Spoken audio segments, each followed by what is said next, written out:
James Burroughs, if you will go ahead and take the floor, tell us how you would translate Charmaine Brauman's excellent thinking into the reality in our workplaces. Sure. So first of all, thank you, Linda, for having me, and thank you for inviting me. I appreciate it. I didn't know, I forgot that this was the day after the election, so still getting centered as well as I can get centered for this discussion, but it means it's even more important as well. So focusing on Charmaine's leadership, infrastructure, policy, data, and communication and programs, I'll just talk a little bit about what we do at Children. So from a leadership perspective in equity, my role reports into our chief medical officer and our chief advocacy officer, with also having a dotted line where I meet every 3 weeks with our CEO as well. So making sure that it's felt in the organization that the leaders make this a part of our equity strategy. In addition to that, as part of our operating plan, and our operating plan is what the board holds our leadership accountable for. So diversity, inclusion, retention goals, diversity recruiting goals, supplier diversity goals, employee engagement goals are part of our operating plan, and we get measured by that. And in times when there is a bonus, absent COVID, you measure by your bonus and your performance based upon some of those things as well. So that leadership and accountability is very important when it comes to this work. When it comes to infrastructure, my team has myself and 5 other people, 2 diversity consultants who focus a lot on recruiting and retention side, working with HR, making sure folks have a good experience when they're hired. As I mentioned before, we have employee resource groups. We have about 5 of them that work with our Black, Latino, Asian, nurses of color, and then also to our Pride group, and making sure that our employees have a good experience. But we also use our employee resource groups for business decisions too. For example, when George Floyd was murdered, we have about $1 million we spend with outside officers who come in to Children's, and we hire to protect our family and our patients and staff as well. Where a lot of our employees were like saying, okay, we should end that relationship. We asked our ERGs, we gave them some scenarios and questions. They gave us, myself, our COO, our CEO, some advice, and we're looking at, we have, the word defund is a kind of misnomer. Defunding the police means taking money from policing and putting it in public safety. It doesn't mean excluding all funds. So we defunded our policing a little bit, took $250,000 from that. We're gonna do some training around procedural justice and also to implicit bias for security. And more importantly, we're gonna do a community ambassadors program that brings in members of the community, so an officer may not have to be called, but a member of community can be called to address or de-escalate the situation. So building that infrastructure is important. I have 2 diversity consultants, 2 health equity specialists who focus on health equity, as you gave that great definition for earlier, our patient-facing issues that we arise with culture, communication, and service to families of color, families of different cultures, making sure that we address those as well. Policy, we have a policy review committee as part of our Health Equity Council. All of our policies have to be reviewed every 3 years. We make sure that there's an equity review process of that. So there's a 1-pager that we use to asking equity questions around each policy. Data, we collect all of our data in disaggregated fashion. So you won't have a people of color lump sum. You'll have Black, Latino, Asian. We'll eventually collect our LGBTQ populations as well. Because when you disaggregate that data, you can have an equitable solution. As Charmaine talked about before, making sure you have the right size shoe.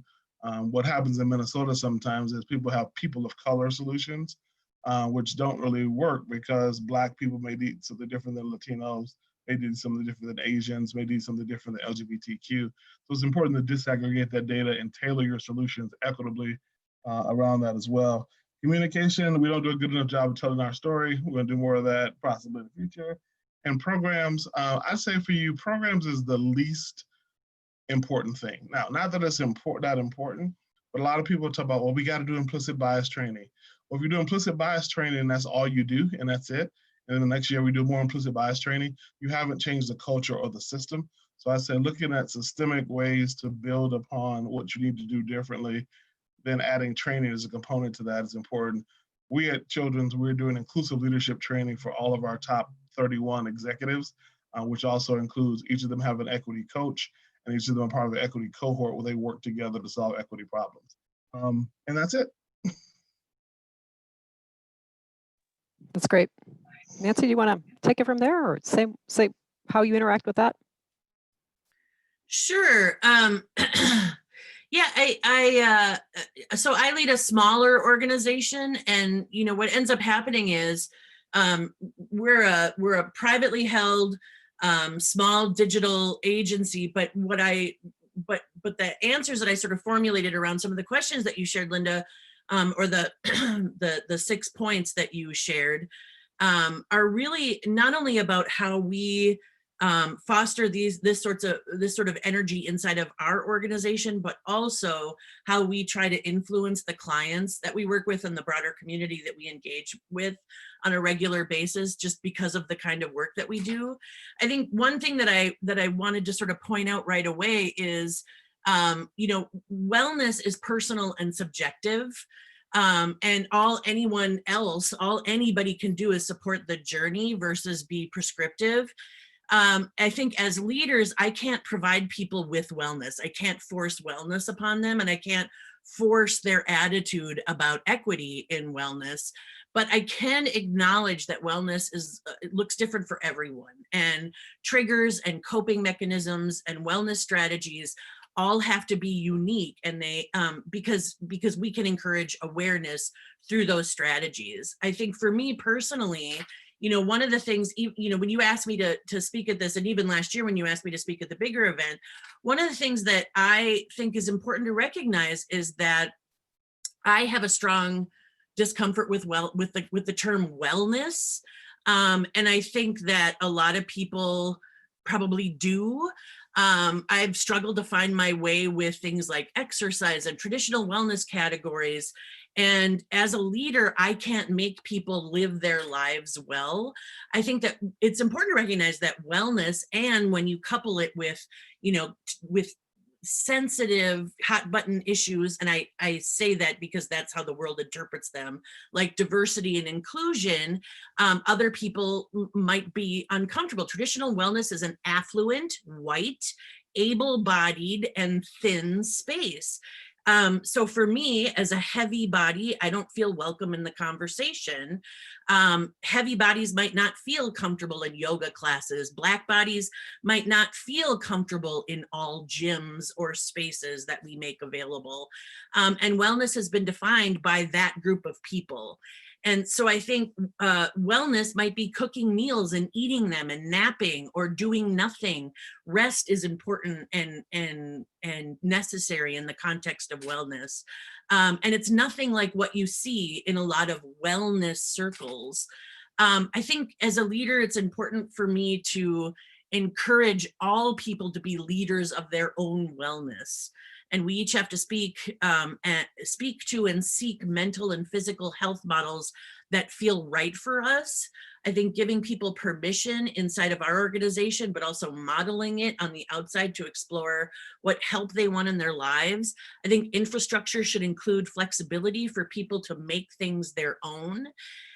If people are utilizing discounts, if organizations are utilizing discounts or incentive programs, what assumptions are baked into those offerings? I think it's really important to know. I think we often offer these programs in these sort of blanket ways, but have we explored the benefits of these programs through a BIPOC lens? That's really important. That was a lesson for us. I think small businesses make more excuses for why it's not possible to explore those sorts of things versus making the space to actually explore them. And who might feel ignored if those are the only markers of wellness. So if we only use the gym and we get discounts from using the gym, who is not included in that benefit? I think leading by example is really important of all of us. People won't do what they don't see others doing. So if you take a mental health break, it's important to call it that. I know for me as a larger woman, I often talk about the times when I rest, the times when I exercise, the discrimination that I feel in the world because of my size. And frankly, like, I'm a big girl, but I have more energy than most skinny women I know. So let's just put that out there right now. I think leaders in management can't just tell people to be well, they have to exhibit it themselves. educate people on the basics and don't use jargon. I think like any industry, the wellness space, especially when it starts to include language of equity, can be really exclusive because we don't all speak that same language. So wellness is a language and culture that not everyone knows. Equity, quite frankly, is becoming a language and culture that not everyone knows how to subscribe to. So I think that vocabulary, those vocabularies are learned ones, and I think it's important to teach others. And while teaching them not to use the wellness jargon, it also creates a shared understanding that could facilitate inter-colleague conversation. So how can we co-create language and messaging around these issues? I think checking in with people, really tiny gestures, you know, not everyone knows how to raise their hand and ask for help when it comes to really personal things. And we can create equity by having a variety of paths that bring emotions and well-being to the surface. It might be data collecting, or it might be buddies, you know, having an internal mentor or an external mentor, or simply having one-on-one conversations that are pre-planned throughout the year so people don't have to put a wellness meeting on someone's calendar. I think being proactive about social issues is really, really important. If a stressful or traumatic thing happens in the world or in our community, I think we have to talk about it. And we have to talk about it so that people who are deeply affected feel seen and don't take on the burden of bringing it up or bringing on their personal trauma around it. And I think very clearly about you know, the murder of George Floyd. But beyond that, I think starting to see trauma as part of this conversation is really important. And I think unconscious bias and microaggression training is traumatic for BIPOC people, or people who have experienced the reality of those things over and over and over again in their own lives. So hearing white people talk about their awakening as a result of a murder this last summer, when this has been happening for literally centuries, is traumatic for people, and we have to be sensitive to what it does inside of our organizations. I think we have to see that progress can look and feel differently to different people and honor that.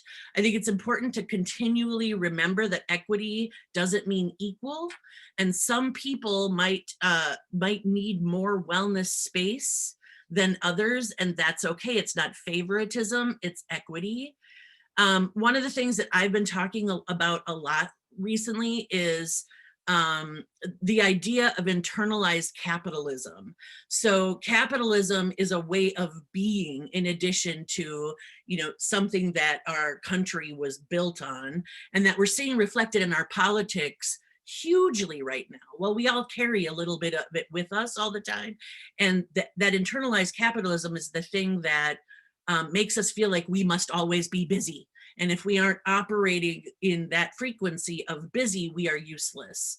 And that makes us, that actually has a tremendous impact on our health and well-being. And I think forces us beyond, in a place where equity, quite frankly, is impossible, because we measure each other on our performance and our output versus the quality of our contributions and our ability to actually take space for our wellness. So I'll shut up there. I could obviously, I'm just a soapbox lady. That's who I am. You have important things to say, and I appreciate it. Because I kind of build this as a dialogue, James, anything you want to respond to that, or Nancy, anything you want to respond to what James said around what he's doing? Yeah, so I'd say that the only thing I'd not even add to, but just elaborate on is, don't do health equity work if you're not willing to do racial trauma work. Don't do health equity work if you're not willing to do systemic racism work. Don't do health equity work if you're not willing to address how sexism, ageism, weightism, ableism, or impacts health equity, because those are the conversations you need to have to dismantle systems that led to health inequities. So I think that's the important piece of it too. A lot of people want to say, I'm going to tackle health equity, but you got to get your hands dirty and do some of those things. As Nancy talked about, you got to look at, the impact of capitalism on this work. So, a lot of times people think equity is going to take away from one area of people getting things and move it to another area. Well, the truth is, it is. So, we used to pretend like, oh no, it'll all be the same. It's a pie and the pie is big enough for everybody. It is, but if you've had pieces of the pie for 50 years and you're full off the pie, you got more pie stuck behind you, I'm gonna take some of that pie that you can get on a regular basis and distribute it so other folks can participate and have access to it as well. So we got to be willing to have those tough conversations. And I love that Nancy said it, long before George Floyd happens, long before Philando Castile happens, or Jamar Clark, Maurice Golden. We could talk about a whole plethora of people who were killed by police. We got to make sure we're having conversations and action. So the only thing I'd add to that at the end is we got to have some action. So at the end of this phone call or conference, hopefully folks will say, here's the one thing I want to do differently. It's just one thing I'm going to take and do differently. Nancy said this, or James said this, or they didn't say any of that, but I'm going to do one thing differently. I think that's the key for me, because I've had enough conversations about racism. I've had enough conversations about bias. I've had enough conversations about everything. We need to change the system now, and then hold people accountable who aren't working to change that system as well. So that's the only thing I would add to what the great points Nancy made. Yeah, and if I could, I'm a huge fan of Mr. Burroughs, so I always get a little starstruck when we're in the same room. So I feel like I have nothing to add, sir. But what I do want to say, and this is a sensitive point, I think that the divided country that we're seeing right now, I don't want to make this conversation political, but I do think that we have a lot of work to do with regard to changing mindsets, because what you just talked about in terms of the pie is exactly what's being politicized right now. So we are seeing a divided nation because people don't want to share their pie. And they're okay with you getting an equal piece of the pie if you work for it and you earn it, but they're not willing to see sort of the nuances of the pie. And I think that regardless of what side of the fence you sit politically, we have got to stop politicizing those sorts of conversations and issues, and recognize the importance of the need for changing of mindsets. This isn't about pie. It's about, actually, in the end, it's about better outputs, better work product, better organizations. And I think until we start to have those conversations, our political landscape will remain actually, quite frankly, terrifying. And I think organizations will continue to struggle because people have this tendency to sort of move through these conversations in a real selfish way. And I think a lot of white people are like, well, why are we giving so-and-so opportunity or attention? And that's the pie, right? I deserve equal attention.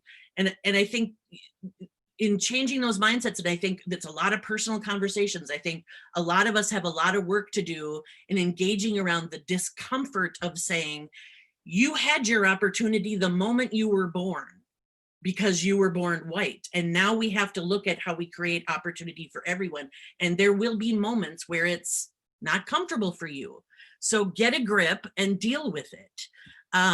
And I don't think those are, I sometimes worry that those aren't mindsets that can be changed organizationally.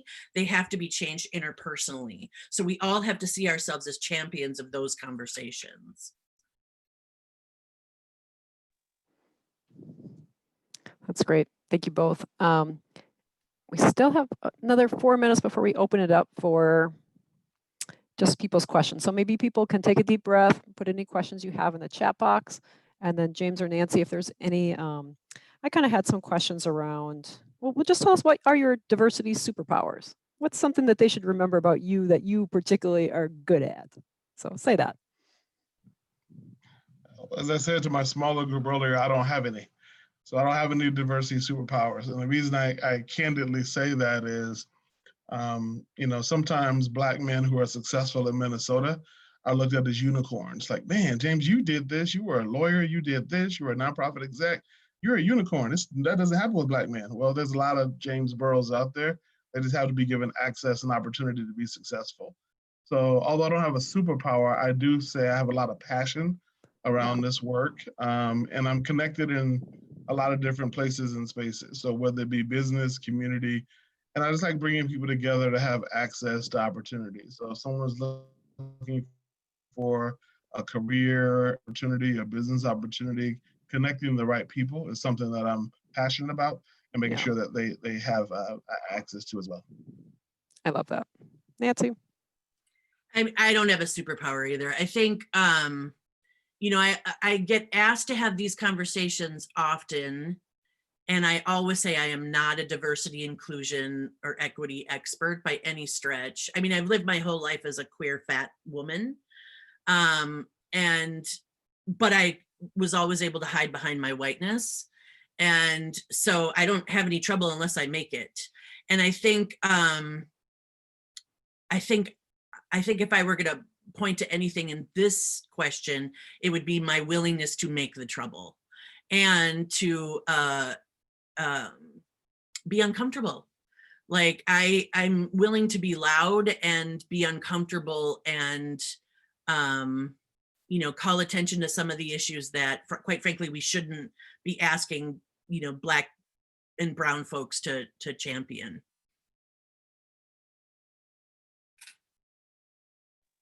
Great. So a big issue with this group I'm familiar with is getting leadership support. So let's say they're at a workplace where there isn't the leadership support. Any kind of like, just what would you say to that person who's going to be like, oh, I could try, but it's pushing that, or I keep bringing it up and it's not happening? I guess for me, just do it. Like, you know, if your leader doesn't support it, it's okay, fine. Pick something that you can do, you can control, and have a wellness event around racial trauma and the impact it's having on community. And if 3 people show up, and you're not just picking on your people of color to have their experience exploited throughout their whole organization, you're good. So just do something is important. A lot of times your leaders won't be supportive, they won't understand. I have the blessed situation where my CEO gets it. He talks about white supremacy all the time. He talks about racial equity, whether I'm in the room or not. But you don't have the benefit of that. Just do something, is what I'd say. Second, do it. I mean, I wrote a whole book about how people abdicate responsibility for stuff to organizations, and we don't have time for that anymore. If you want something done, be the change, be the solution. People are always holding their hands up going, oh, they didn't tell me to do that, or nobody's making that happen. Yeah, we don't have time for that anymore. That's great. And you're sort of alluding to the question that I had about skills, particular skills that you find moves this work forward. So courage, I hear James's humbleness.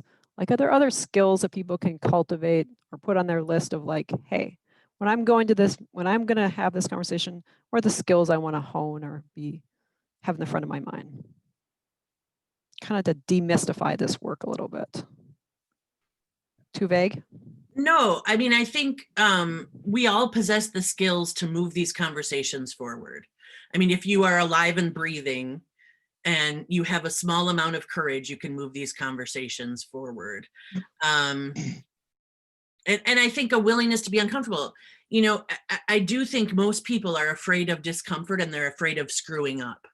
But this is a messy space and we're gonna screw up. So commit to that and just do it.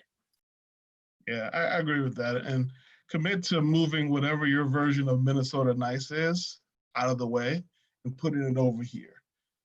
Because that sometimes leads to, you don't want to have a disruptive conversation. You don't want to make anybody cry. You don't want to get anybody upset. But that gets in the way of true, authentic conversation. And then sometimes I need to argue. I need to fight. I need to be like, okay, you pissed me off. And then we can move towards a solution. I remember, I think it was, I don't know if we were even on the panel together when I first met Nancy. We disagreed on a lot of stuff. We disagreed, different perspectives, that kind of thing. But that's enriching because then we can work together collaboratively and collectively. And I don't have to worry about when she tells me, if I have an idea, well, James, that's interesting. I don't have to figure out what that means in Minnesota terms. she'll just tell me like, James, oh, that's the dumbest idea I've heard in a while. Here's what I think you should do.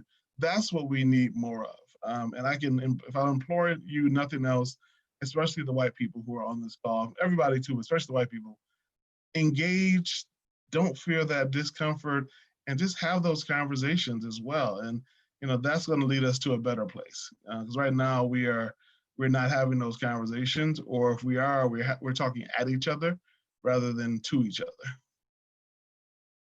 And if I could layer in one more thing there, my parents are old, and their values are really far away from mine. And one of the things that I've really struggled with lately is I think a lot of white people have to question their own realities to recognize the systems that were built only for them. And I think the idea of having to question your entire reality is really tough for people, and they get super defensive about it. And they feel guilt and they feel remorse, and then they just don't do it. And I think I think we need to continue to sort of poke at that often, because it's a layered and nuanced thing that requires sort of constant self-examination and examination of the landscape and the world around us. And gosh, it's hard, but when you really start to peel away at those layers that have been created for us, it is undeniable that we have had opportunity that our colleagues and counterparts haven't. That's great. So we are down to the last 6 minutes of Q&A, and this is where I would have said to remind people, if you tend to speak up a lot, make space for others. If you tend to speak less, take space. And I am in groups where we particularly encourage those who are born outside the United States, Black, Indigenous, people of color, if you heard the word BIPOC during this meeting, those people to speak up now. So I'll ask, the first question in the chat looks like is from Leslie Ford. And Leslie's just a great person. So Leslie, if you wouldn't mind either voicing your question or we'll have somebody read it, however you prefer. Sure, no, I'm happy to voice it. Thank you, Linda. So I'm a researcher and recently started working with organizations to help them understand what caregivers and parents need through the pandemic. And one organization I'm working with, their heart's in the right place. I've researched across all of their employees what are sources of stress right now. And I've come back with a series of recommendations, including subsidizing childcare and elder care for anyone in the organization that has caregiving responsibilities. And the president has pushed back on me. He said, well, that doesn't seem fair, right, for everybody. Not everybody would get that. How does that benefit everybody? So I really view this issue from an equity lens, and that anyone who has an aging parent or children and doesn't have support through the pandemic, people are really suffering. People's mental health is really suffering. So I'm just curious if you've had some success changing minds around this issue of equitable versus equal benefits supports for employees. So it's a good question. I haven't necessarily had experience around from a benefit standpoint, but as you described that, a suggestion might be, and feel free to take it or leave it, there are also a lot of trauma that's happening to single folks without kids and without elderly parents. Mm-hmm. And to say that they also need something different. So they don't need the subsidy. I support the subsidy for childcare and elder care, but you may say to folks like, hey, because there's a lot of single folks who are used to going to the happy hours, used to going to the volleyball games, used to decompressing at the sports events and all that, and their own type of trauma, what do they need uniquely as well? Because I think some leaders get caught up in, well, those people are going to get this and these people are not going to get the exact same thing. Well, equity is that. They don't need the exact same thing, but there may be something that they're going through as well. I don't know what it is, but your research could find that as well and say, hey, this is what they need as well. So that might be, something to try. That's a great suggestion. Thank you. I love that. If there are other people who have questions, this is your moment.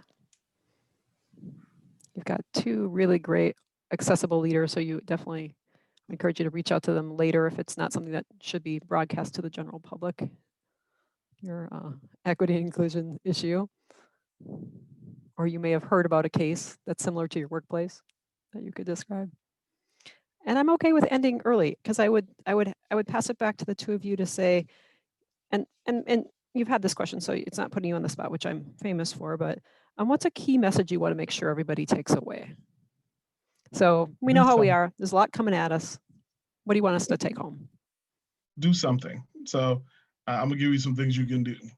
So one is today, after that election thing yesterday and the ribbons we have now, a lot of people who have been marginalized, people of color, LGBTQ folks, people with disabilities are not okay. They're not okay with what they saw the country say yesterday. And I'm not talking about the politics of Republican and Democrat. I'm talking about the country said it's okay about racism. It's okay to treat women differently. So I say check on folks that you know and don't know in that space in some form or fashion, in a respectful way. Don't go to ask your Black friends about how's it to be Black today. Don't do that. You don't have a relationship, don't start there.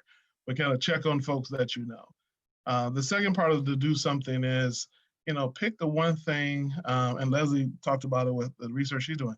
Pick one thing like she has, says, okay, I'm gonna do something around this, and I'm gonna make sure I do it in an equitable way. Making sure that I give each group or some group I'm working with something different that they need than the other group, show how it's related to health equity, that beautiful definition you gave earlier, and then show how we're going to measure it going forward. That's another thing I forgot to touch on. We have metrics. If you don't measure it, it doesn't get done. If you don't measure it 10 years later from now, people are like, oh, what is the diversity inclusion thing you did 10 years ago, James? I don't know what it was. So I think those are the things, but short and some, just do something.